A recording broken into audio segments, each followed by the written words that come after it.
ಹರೇ ಕೃಷ್ಣ ಸ್ನೇಹಿತರೆ, ಇಂದು ನಮ್ಮ ರೆಸಿಪಿ ಬಂದು ಚಿಕನ್ ಫ್ರೈ.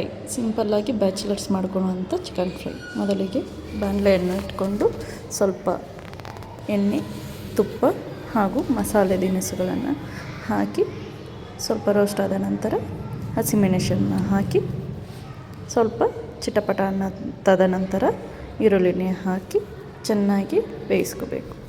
ಈ ಈರುಳ್ಳಿ ಗೋಲ್ಡನ್ ಬ್ರೌನ್ ಬಂದ ನಂತರ ನಾವು ಶುಂಠಿ ಬೆಳ್ಳುಳ್ಳಿ ಪೇಸ್ಟನ್ನು ಹಾಕಿ ಚೆನ್ನಾಗಿ ಹುರಿದುಕೊಳ್ಳಬೇಕು. ಹಸಿ ವಾಸನೆ ಹೋಗುವ ತನಕ ವೆಯ್ಟ್ ಮಾಡಿ ತದನಂತರ ಇದಕ್ಕೆ ಚಿಕನನ್ನು ಹಾಕಿ ಚೆನ್ನಾಗಿ ಕುದಿಸ್ಕೋಬೇಕು. ನೀರನ್ನು ಏನೂ ಹಾಕದೆ ಹಂಗೆ ಕುದಿಸ್ಕೋಬೇಕು.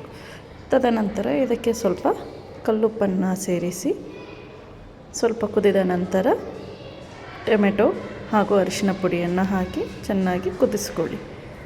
ತದನಂತರ ಇದಕ್ಕೆ ಅಚ್ಚ ಖಾರದ ಪುಡಿ, ಧನಿಯಾ ಪುಡಿ ಹಾಗೂ ಸ್ವಲ್ಪ ಕರಿಮೆಣಸಿನ ಪುಡಿ ಹಾಕಿ ಕುದಿಸ್ಕೊಂಡು ಸ್ವಲ್ಪ ನಿಮಗೆ ಗ್ರೇವಿ ಬೇಕಾದಷ್ಟು ನೀರನ್ನು ಹಾಕಿ ಚೆನ್ನಾಗಿ ಕುದಿದ ನಂತರ ಇನ್ನೇನು 2 ನಿಮಿಷದಲ್ಲಿ ಇಳಿಸ್ತೀವಿ ಅಂದಾಗ ಮೊಸರನ್ನು ಸೇರಿಸಿ ಚೆನ್ನಾಗಿ ಕುದಿಲಿಕ್ಕೆ ಬಿಡಿ. ಅಷ್ಟೇ, ನಿಮ್ಮ ಚಿಕನ್ ಫ್ರೈ